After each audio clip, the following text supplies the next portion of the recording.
नमस्कार, मी वैद्य उन्मेष डालके आयुर्वेद पंचकर्म हॉस्पिटल गाडगेनगर अमरावती मध्ये आपलं स्वागत आहे। आज आपण हेमंत आणि शिशिर ऋतुचर्या म्हणजे थंडीमध्ये आपण कसली ऋतुचर्या करायला पाहिजे, दिनचर्या कशी असायला पाहिजे, सोबतच आपण कुठले पदार्थ खायला पाहिजे, कुठले खाऊ नये आणि आपल्या आयुर्वेदामध्ये कुठली औषधं आपण घेतली पाहिजे, सोबतच पंचकर्म कुठलं केलं पाहिजे या संदर्भात आज आपण बोलूया।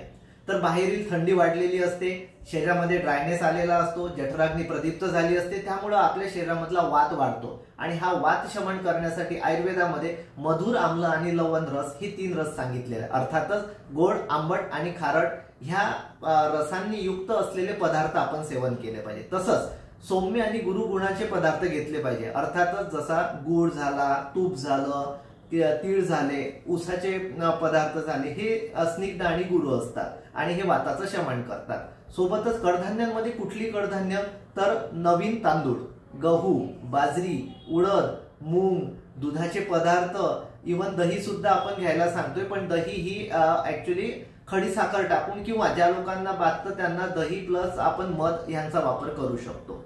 आणि मोस्टली आपण ड्रायफ्रुट्सचे लाडू, सोबतच गाजर आणि मुंगाचा हलवा, दुधाची खीर, बेसन लाडू, चिक्की, रबडी, खजूर यांचाही वापर आपण करू शकतो। फक्त एक लक्षात ठेवायला पाहिजे की कुठलेही हे गोड पदार्थ खात असताना जेवण करण्याच्या आधीच आपण खायला पाहिजे, त्या कारण अग्निप्रदीप्त असते, ते पदार्थ चांगले पचतात। जेवण झाल्यावर जर खाल्लं तर ऍक्च्युली आपल्या शरीरातला कफ वाढतो, त्यामुळे ही गोष्ट लक्षात ठेवणं गरजेचे आहे। आता मसाल्याच्या पदार्थांमध्ये दालचिनी, विलायची, जिरा, हळद, मिरे यांचा वापर आपण करू शकतो। फळभाज्यांमध्ये जर गेलोय तर लौकी, भोपळा, भेंडी इत्यादी फळभाज्या आपण वापरू शकतो। आता फळांमध्ये कुठले तर संत्रा, ऍपल, पपई, आवळा ह्यांचा वापर करतो आणि आवळा हा ह्या सीझन मधला उत्तम फळ मानलेला आहे आणि ते खूप आपल्या शरीरासाठी चांगलं आहे। आणि ज्यावेळेस कुठलं तुम्हाला भूक लागलेली असेल त्यावेळेस आपल्या प्रज्वलित झालेलं अग्निशमन करण्यासाठी ह्यापैकी काही ना काही खाणं अनिवार्य आहे। आणि आपण काय खाऊ नये तर ज्या गोष्टीमुळे वात वाढतो म्हणजे कुठली थंड गोष्ट आणि कडू रसात्मक गोष्ट ही खाऊ नये। आता कडू रसात मधलं एक साधं उदाहरण म्हणजे कारलं, हे कडू असतं, ते ह्या सीझन मध्ये आपण खायला नाही पाहिजे। दुसरं महत्वाचं, ह्या सीझन मध्ये दुपारी झोपू नये। दुपारी झोपल्यास आपल्या शरीरातला आम वाढतो आणि विकृत पित्त वाढतो आणि कफही वाढतो। आता ह्यामध्ये दिनचर्यामध्ये आपण काय काय करायला पाहिजे, आता दिनचर्या करत असताना एक लक्षात घ्या की तुम्ही हे जे काही गोष्टी खात असाल आणि जे काही गोड पदार्थ पचायला भारी जात असेल तर त्या लोकांनी थोडा अद्रकाचा तुकडा आणि सैंधव असं मिक्स करून खाल्ल्यास हे गोड पदार्थ पचायला थोडे हलके जातील। दिनचर्यामध्ये सर्वात महत्वाचं सकाळी उठणं, योगा करणं, व्यायाम करणं, आतप सेवन म्हणजे सूर्याची किरणं घेणं।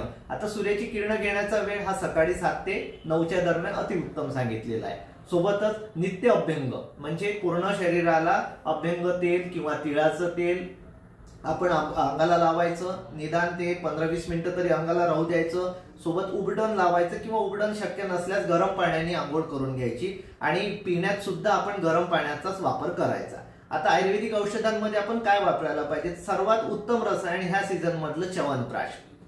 दुसरं आपण जर कोणी च्यवनप्राश ऐवजी अश्वगंधा पाकही घेऊ शकतो, मुसळी पाकही वापरू शकतो, द्राक्षासव सुद्धा वापरू शकतो। आणि पंचकर्म ह्या सीझन मध्ये सर्वात उत्तम सीझन मानलेला जातो, तर त्यामध्ये आपण बस्ती चिकित्सा करायला पाहिजे की ज्यामध्ये स्नेहन, स्वेदन आणि बस्ती म्हणजे अंगाला मालिश करणं, वाताच्या काळ्याची स्टीम देणं आणि एनिमा देतोय तसं औषधी द्रव्य गुदमार्गातून आतमध्ये सोडलं जातं, ते तेल, तूप किंवा दुधाच्या स्वरूपात सुद्धा असतं आणि ते मोठ्या आतड्यांमध्ये सोडलेलं द्रव्य पूर्ण शरीरामध्ये ऍब्झॉर्ब होतं आणि त्यापासून वृक्षता कमी होऊन वात कमी होतो। आणि दुसरं महत्वाचं म्हणजे वमन, जी पित्तावरची आणि कफावरची सर्वोत्तम चिकित्सा सांगितलेली आहे। तर अशा प्रकारचं आपण पंचकर्म सुद्धा ह्या सीझन मध्ये करू शकतो। धन्यवाद।